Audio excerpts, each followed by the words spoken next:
Caro presidente dessa sessão, senador Lazier Martins, caros colegas senadores, nossos telespectadores da TV Senado, ouvintes da Rádio Senado, aqueles que nos acompanham atentamente aqui. O senador Lazier, como eu, tivemos uma carreira na área das comunicações e sempre disseram que jornalista gosta só de dar notícia ruim. Não é o nosso caso, senador. Eu tenho certeza, por conhecê-lo, que nós gostaríamos muito mais de aqui sermos arautos de boas notícias. É muito melhor. Dar uma boa notícia a quem chega e traz uma boa notícia é como se trouxesse um ramo de flores para entregar um presente que a pessoa deseja, ou um simples sorriso, ou um cumprimento, ou estar perto de um amigo. Então, a boa notícia tem essa mágica de oferecer à pessoa, olha, tal pessoa está muito bem, estava com um câncer e sarou, melhorou. Essa é uma boa notícia. São várias as boas notícias que a sociedade gostaria de esperar. E nós gostaríamos, eu particularmente, queria sempre estar aqui nessa tribuna para falar de coisas boas. Temos coisas boas? Temos. Temos coisas boas produzidas pela população, pela gente que trabalha, por aqueles que fazem esforço para melhorar esse país. Temos muitas notícias boas acontecendo. Só que as notícias ruins estão agora ocupando um espaço maior. Não porque a mídia gosta de dar notícia ruim, não é. É porque a mídia não pode ser avestruz. Nós não podemos ser avestruzes, botar nossa cabeça na terra e não enxergar a realidade, senador. Até porque a sociedade que está nos ouvindo aqui é a que está sabendo lá quando vai abastecer o carro, quando vai no mercado fazer as suas compras, quando vai precisar de comprar um remédio. Ela está vivendo a dificuldade no dia a dia do aumento da inflação, na redução e no risco da sua perda de emprego para quem é assalariado ou para quem é trabalhador. O que Vossa Excelência narrou aqui na questão do polo naval é um drama de um sonho que aquela região do Rio Grande do Sul, o terceiro polo marítimo, porto marítimo mais importante, mas apesar disso, uma região economicamente muito pessimamente desenvolvida. O polo naval foi, eu diria assim, uma revolução, porque trouxe àquela região a esperança da diversificação econômica.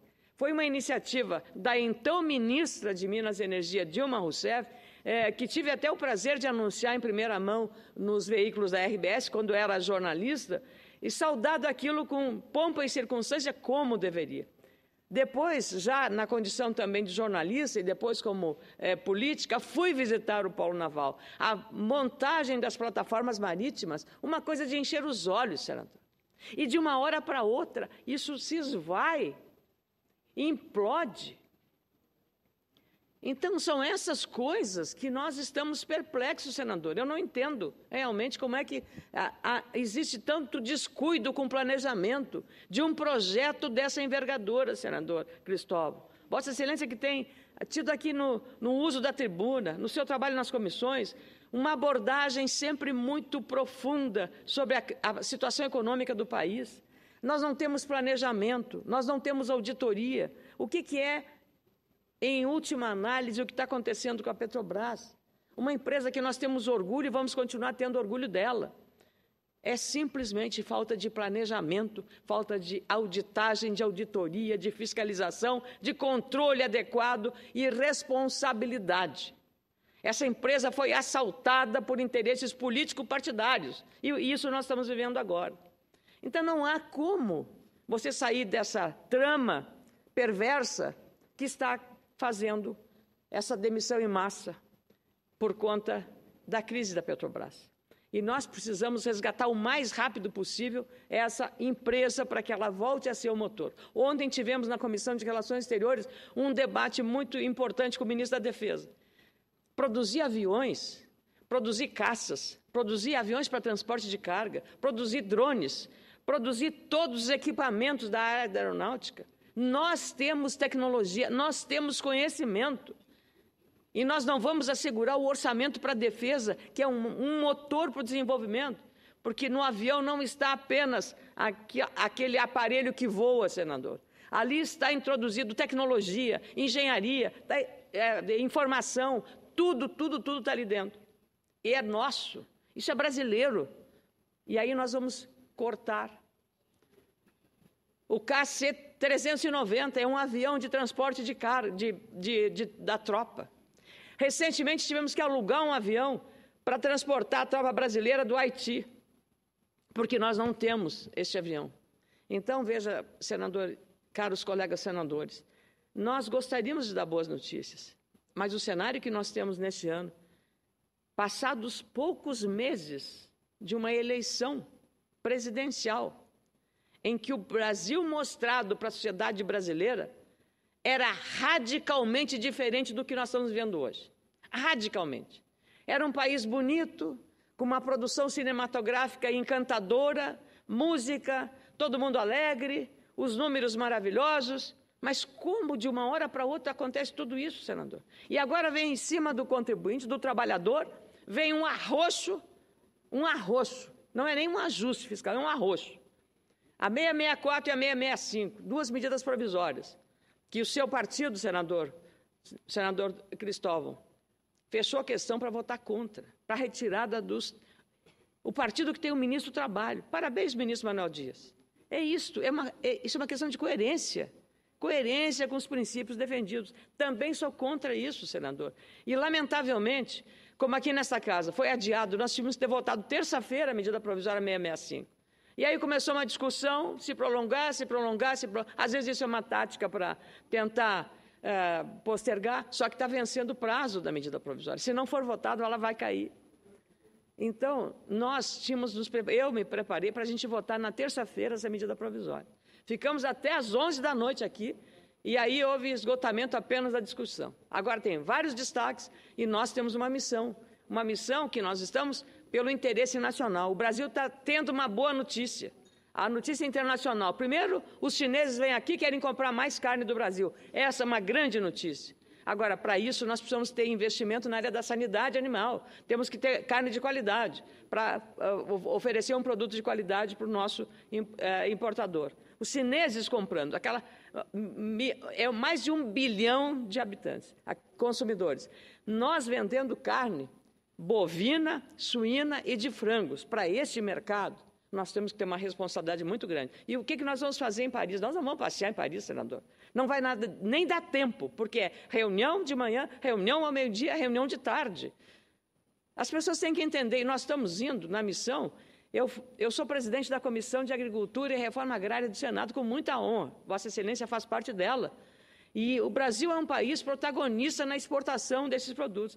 E o campo tem sido a resposta para toda a crise. É daí que sai o superávit comercial, a superávit na venda dos nossos produtos. É do campo que sai a garantia do abastecimento de alimentos, verduras, frutas, arroz, feijão, batata, a carne. Se não fosse esta riqueza do campo, senador, nós estaríamos como a Venezuela, tendo que comprar e importar até a alface. E nós aqui até no entorno de Brasília, uma produção orgânica, produção de alta qualidade, feita por japoneses, por imigrantes que vieram para cá, por candangos que estão aqui no entorno dessa cidade. E nós temos essa riqueza dessa gente que trabalha.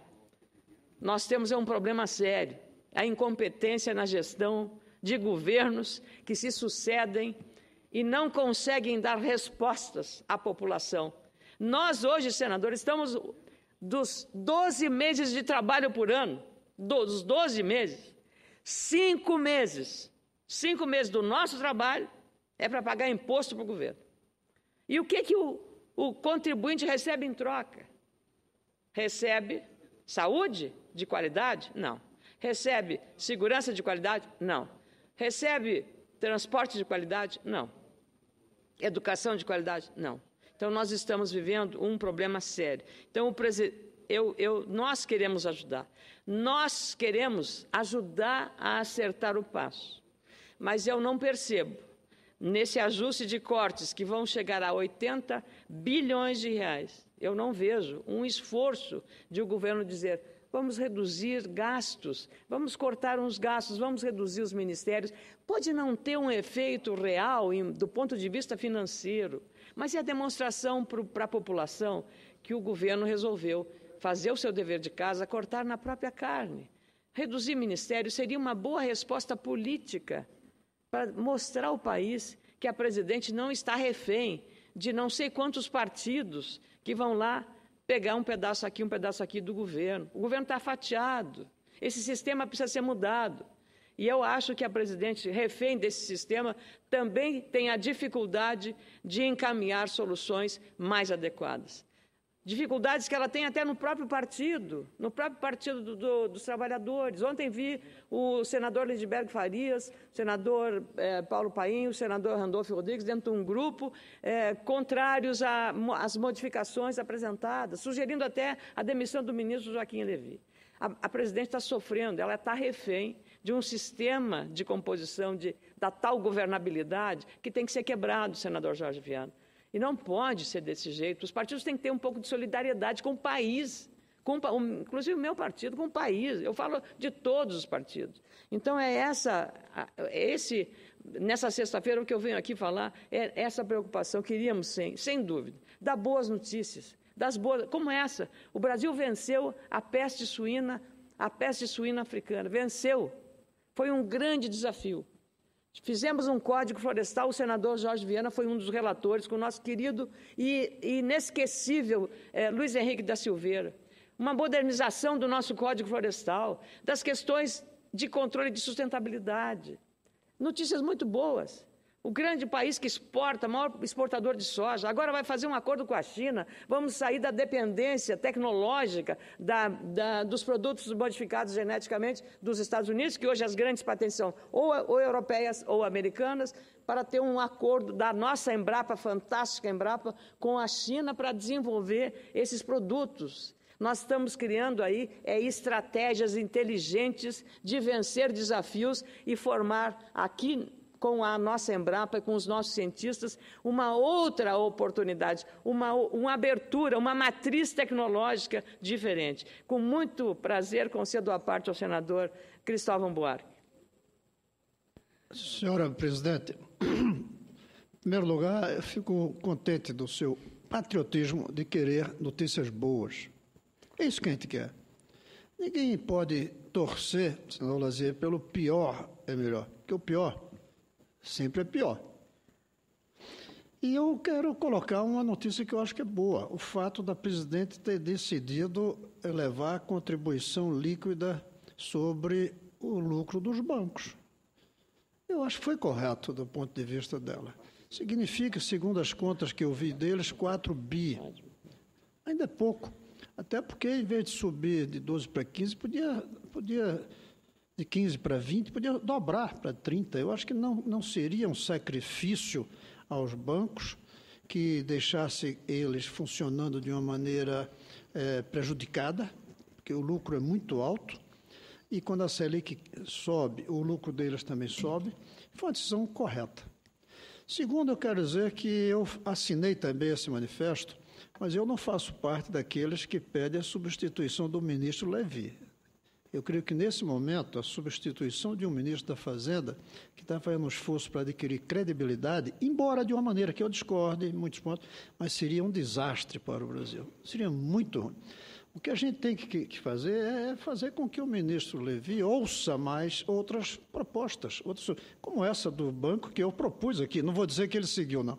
Não vou dizer porque ele deve vir estudando isso há bastante tempo. Então, coincidiu que eu sugeri aqui, no discurso quinta-feira, e aconteceu. Então, eu acho que ele pode ouvir mais a gente, chegar aqui, reunir com um grupo e dizer: o que é que acham dessas minhas propostas? Que outras vocês têm? Eu creio que surgiriam boas ideias, boas propostas, senador Jorge, e até sugeria o que eu tenho insistido como uma condição de um bom ajuste. Sugeria um ajuste com entendimento. Esse é o bom ajuste. O ajuste com entendimento. Porque nós estamos vivendo uma coisa muito diferente do passado. O Brasil vive desajustes ao longo de toda a sua história do desenvolvimento econômico. Nós construímos um desenvolvimento econômico sob formas diferentes de desajustes. Só que antes a gente resolvia de uma maneira chamada inflação. Em vez de fazer ajustes, a gente deixava que a inflação ajustasse. Mantinha todos os gastos, só que gastava 100, mas só valia 50, porque a inflação roubava metade. Agora, a sociedade não aceita mais essa ideia da volta da inflação. Aliás, uma boa notícia, houve um recuo na taxa de inflação.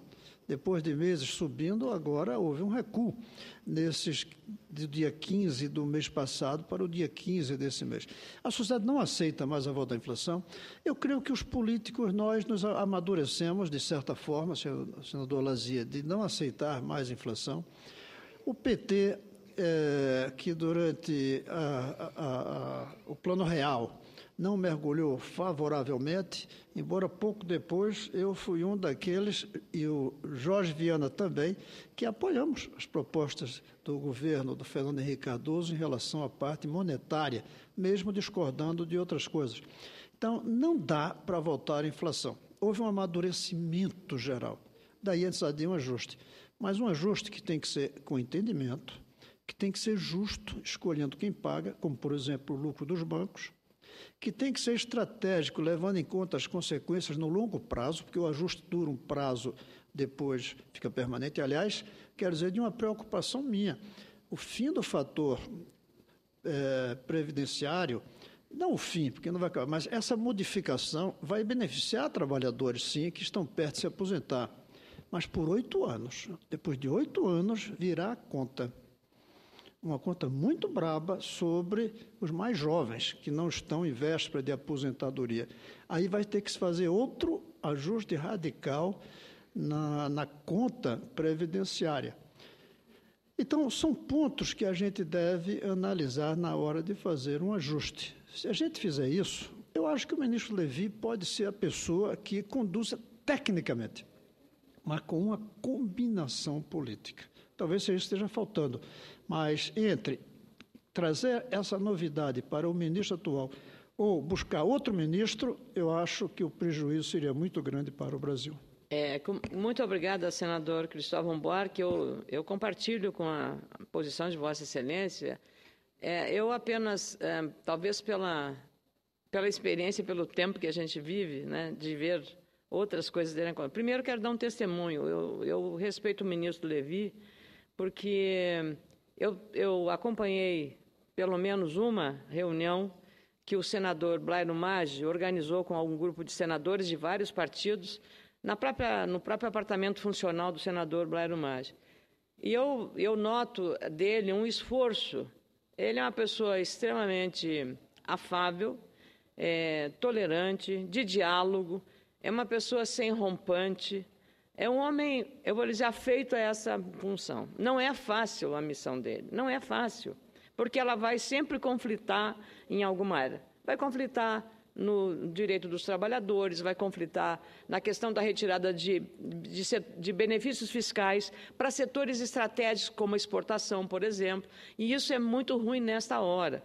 Então, esses setores, no caso da incidência de empresas que têm grande emprego de mão de obra, como é o setor calçadista. A retirada agora de benefícios concedidos no ano passado desorganiza as contas das empresas, porque fazem o seu planejamento, ao contrário do governo, que eu falei da falta de planejamento, e aí isso vai impactar negativamente nos resultados da produção e do próprio emprego, porque você vai enxugando. A inflação está decrescendo muito mais pela redução do consumo do que propriamente, né, por uma mágica de gestão econômica.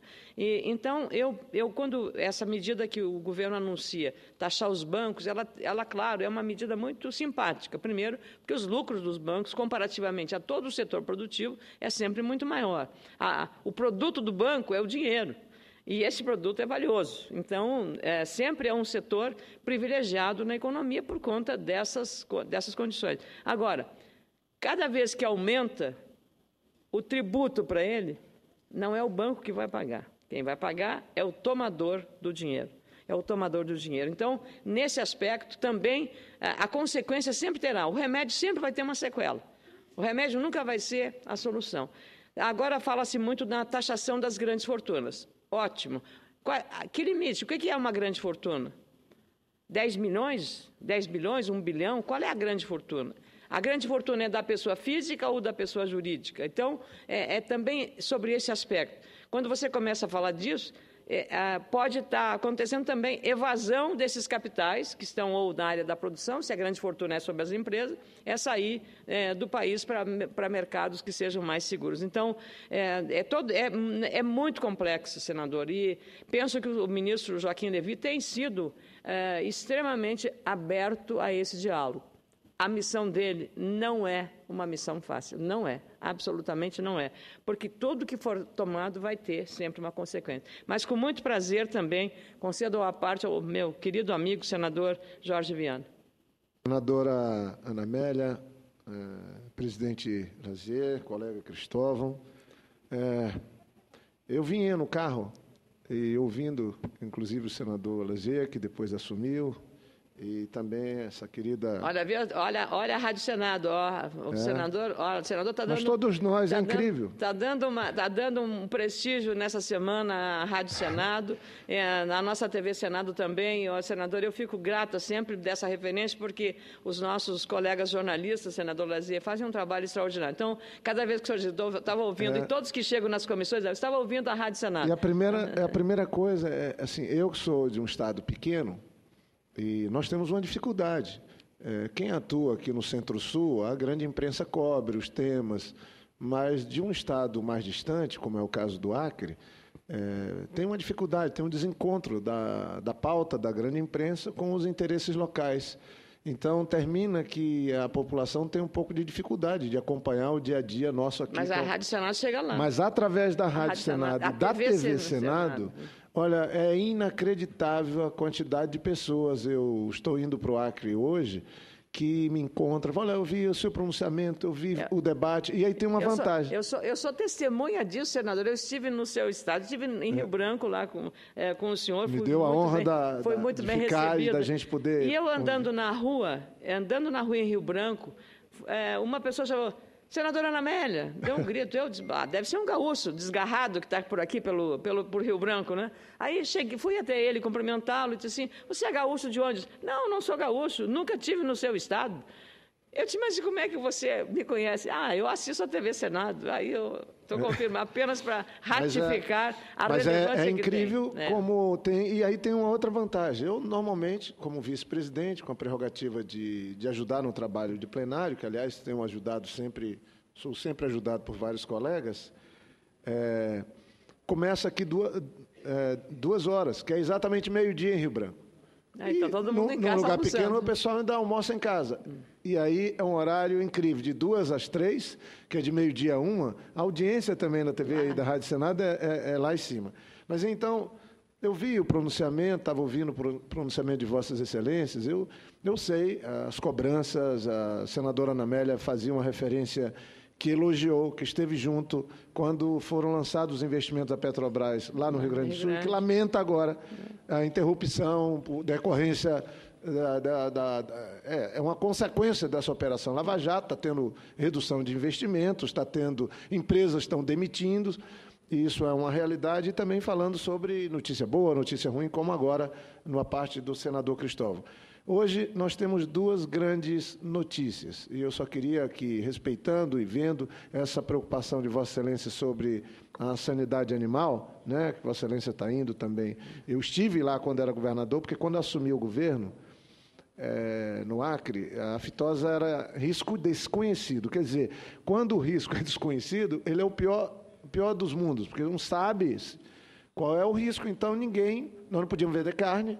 O setor produtivo agropecuário, o senador Benedito de Lira, que está aqui, o setor produtivo agropecuário não podia exportar, e agora mesmo a China assumiu ampliar a importação de carne brasileira, e eu fiz uma conversa na época, e eu sendo do PT, o setor agropecuário, os pecuaristas, tinham o PT então como adversário.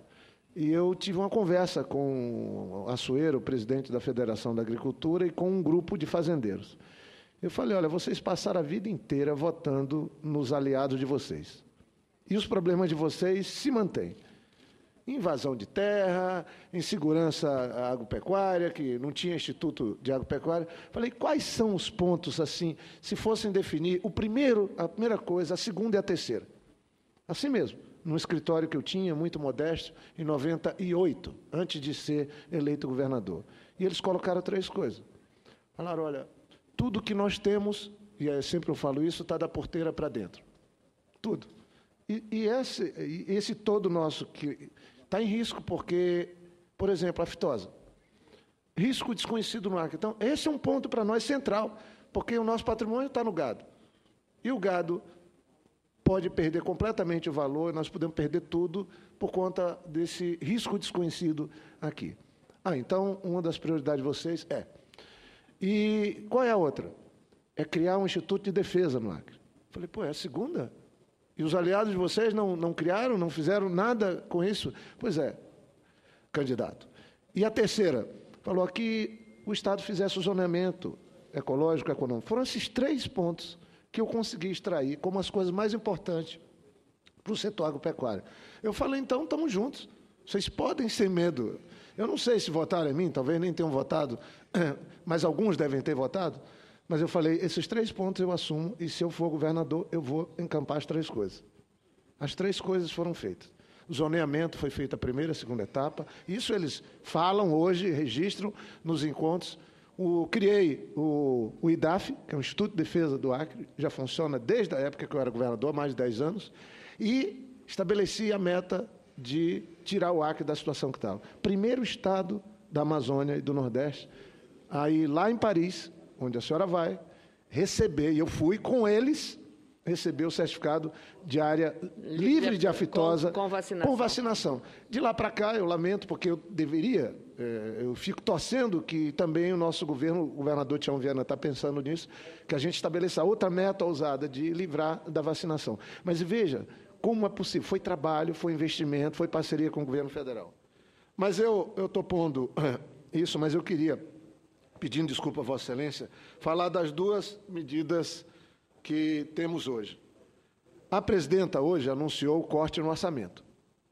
Corte no orçamento. E ela também, como disse o senador Cristóvão, ela anunciou a elevação do tributo no lucro dos bancos, de 15% para 20%. Isso vai trazer uma entrada de recursos para o país de mais de 3 bilhões de reais. E também, ontem, o senador e líder Delcídio acertou com a presidenta que ela vai fazer ajuste no abono, na proposta da medida provisória do abono. Então, estou trazendo 3 notícias, que, para mim, são 3 notícias boas. Primeiro, um ajuste na medida provisória. Segundo, um ajuste no orçamento, porque Vossa Excelência, inclusive, estava falando ainda há pouco, reduzir gasto de governo, cortar despesas. Eu também acho. Sinceramente, nós precisávamos fazer isso. Eu, às vezes, fico achando que todo e qualquer governo está amarrado hoje nesse sistema político que a gente vive. O senador Fernando Henrique, o ex-senador, virou presidente da República, e quando ele chegou lá, todo mundo estranhou que ele era do PSDB, um partido que tinha se descolado do PMDB, era um... uma costela do Adão, saiu do PMDB. Saiu do PMDB e aí saiu uma espécie de PMDB progressista para fundar o PSDB. E quando chegou no governo, aí foi se juntar com o PFL para poder governar. E com outros partidos. Assumiu com a esquerda e com a direita. Então, isso houve no governo do PSDB. Com o PT, também, eu tenho que assumir as coisas. É a história recente do Brasil. Ganhou-se o governo e, para governar, faz-se aliança com partidos que têm uma visão ideológica, que tem até compromissos programáticos diferentes daquele que ganha. Mas quem é que governa esse país se não fizer um arco de aliança? Porque somos 30 partidos. Então termina que qualquer partido ou força política que ganhe vai ter que fazer concessão nos seus programas, suas metas, nos seus objetivos para poder governar, para ter a tal governabilidade. E eu acho que aí decorre que ou a gente faz uma mudança no sistema político, ou a gente faz a reforma política para dar mais força para alguns partidos, para dar mais força para que quem ganha a eleição possa também governar, tendo boas bancadas, ou então nós vamos ver circunstância de ter que ter governo grande, governos enormes para poder acomodar alianças enormes que são feitas depois da eleição, normalmente, para que se possa governar. A presidenta anunciou hoje um corte de 69 bilhões no orçamento. E aí, ainda há pouco, estava colocando um colega, não vou citar nome, na ausência, um colega do PT, que estava falando até de sair da equipe econômica. Eu me associo ao senador Cristóvão. Eu acho que o Brasil tomou uma decisão, elegeu a presidência da República. Um lado perdeu, outro ganhou. Isso é o jogo da democracia. Claro, claro. A presidenta Dilma, eu não tenho dúvida, que fez uma avaliação. Tudo bem, alguns cobram, mas por que não falou isso na campanha? Mas ela está fazendo uma avaliação. O ano passado, o Brasil deixou de arrecadar 114 bilhões por conta de medidas provisórias que andaram na Câmara e andaram aqui e foram enxertadas. O governo queria fazer uma desoneração em determinados setores, grupos políticos se reuniam e faziam desonerações em outro, e o ano passado sumiu da arrecadação do governo federal 114 bilhões. Ora, 114 bilhões faz muita falta. E isso, lamentavelmente, não se transformou em redução de preço para as pessoas e tal. O que é que nós temos hoje? Eu estou vinculando diretamente essa situação do superávit primário com o erro de mão. Eu acho que houve um erro do país, do governo. Errou em ter feito essa desoneração do jeito que foi feito. E termina que nós temos um problema hoje de ter que ter um corte orçamentário, um dos maiores da história do nosso país. Mas eu acho que isso é importante. Eu fui governador. A gente tem que ser rigoroso nos gastos públicos, sim. Tem que ser rigoroso. Porque senão, gente, nós vamos viver uma situação insustentável. A outra medida de aumentar de 15% para 20% a tributação no lucro dos bancos, isso é interessante. Nós não podemos fazer medidas só, como a senhora mesmo colocou, senadora Ana Amélia, de ficar aqui dando um aperto no assalariado. Por que a gente não vai para o capital? Pegar banco, todo trimestre tem uma coisa que é certa nesse país. Os bancos lucram bilhões. A presidenta agora tomou uma medida. Então, eu queria dizer que esse corte no orçamento é importante para que a gente possa mostrar claramente que tem que fazer um ajuste nesse orçamento, que ele não pode ser uma fantasia não executada, e também esse aumento da tributação dos bancos. Mas eu parabenizo Vossa Excelência por trazer o debate para cá, para a gente refletir sobre o país, como é governar, como é assumir compromisso, como é passar dificuldade para entregar os compromissos. Mas acho que, nesse momento, sinceramente, eu conheço bem a nossa bancada. A bancada vai votar, a bancada, um senador, porque até o Paim está fazendo... e fez um discurso aqui claramente que vai votar nessa medida provisória na próxima terça-feira, o senador Paim, com esse ganho que o líder, com essa alteração que o líder fez, vários colegas senadores de outros partidos vão votar. O colega aqui está contra, a gente respeita, é uma opinião isolada dele na bancada. Eu posso afirmar que a bancada do PT tem um compromisso. A equipe econômica, Joaquim Levy, Nelson Barbosa, presidente do Banco Central, tem que ter o nosso aval. Se der errado o encaminhamento dessas políticas no final do ano, que eu espero que não, eu espero que a gente comece a melhorar no final do ano, vamos ter que, sim, aí pegar outro caminho. Mas agora é hora de confiar na presidenta, confiar na equipe econômica e fazer a medida. Esse é o papel nosso que apoiamos o governo. E, se Deus quiser, na terça a gente vota a primeira medida provisória, começa a debater as outras duas, para também ter uma votação aqui. E eu peço desculpa por ter me alongado, mas a gente está aqui numa sexta-feira, podemos debater. Eu fico muito feliz, senador Jorge cumprimento Vossa Excelência. Porque aí Vossa Excelência me traz duas coisas que confirmam exatamente. Por que houve essa mudança em relação ao abono? Por quê? Porque houve a compreensão de que sem o diálogo, não dá para avançar nada. A casa não aceita imposição. Ponto. Então, isto demonstrou, de parte do ministro Joaquim Levy, de parte do líder Delcídio Amaral, conversando com o governo para mostrar as dificuldades na casa, e mesmo dentro da bancada do PT, a respeito dessa matéria. Então, é exatamente nesse caminho que nós estamos dando. E quanto à questão que eu estava cobrando sobre a questão da gestão, Vossa Excelência também deu um belíssimo exemplo. Ou seja, qual foi o exemplo que Vossa Excelência deu como gestor? E por isso foi 2 vezes governador, e não é mais porque não quer. Não é mais porque não quer. Então, por quê? Porque, senador Jorge Viana, porque o senhor assumiu com os produtores, os pecuaristas da sua cidade, do seu estado, do Acre, hoje um estado extremamente importante no cenário da região norte do país, o estado do Acre, o senhor assumiu um compromisso. de criar condições sanitárias, um programa sanitário de livrar a aftosa para não comprometer o futuro do rebanho do Acre.